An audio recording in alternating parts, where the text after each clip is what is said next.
నీ బోర్డు మీద నీ పేరు పెట్టుకో అంటే అది బూత్ అవుతుందా, తప్పు అవుతుందా? నాకు అర్థం కాలేదు.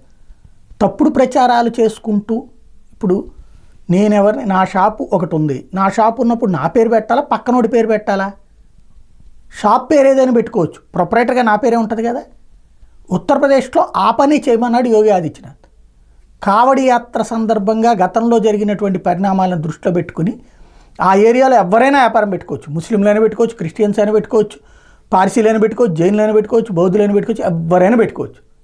కానీ వాళ్ళ పేరు, ప్రొపరైటర్ పేరు ఆ బోర్డు మీద పెట్టమని చెప్పాడు.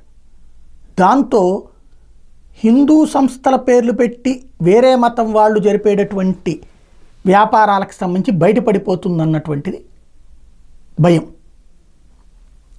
దాన్ని ఇప్పుడు ఎన్డీఏలోనే ఉన్నటువంటి చిరాగ్ పాస్వాన్, త్యాగి అంటే జేడీయూ, ఎల్జేపీ తప్పుపడతాయి. అంటే వీళ్ళని రెచ్చగొడతారు మీడియా, వాళ్ళు తప్పుపడతారు. ఇప్పుడు వ్యాపారం చెయ్యొద్దు అంటే తప్పు అవుతుందా? నీ పేరుతో నువ్వు వ్యాపారం చేయంటే తప్పు అవుతుందా? నీ పేరు నీ బోర్డు మీద పెట్టుకుంటే తప్పు అవుతుందా? అది ప్రజలకి కష్టము, మతపరమైన విభజన, కులపరమైన విభజన అనేది ఎందుకు వస్తుంది? అంటే ప్రజల్ని మోసం చేసుకు బ్రతకమని చెప్తున్నాం మనం. ఎవరి పేరుతో వాళ్ళని పెట్టమంటాం తప్పు అవుతుందా? అది నీతి అవుతుందా, ధర్మం అవుతుందా, అధర్మం అవుతుందా? అంటే అధర్మపరంగా బతకమని చెప్దాము మనం.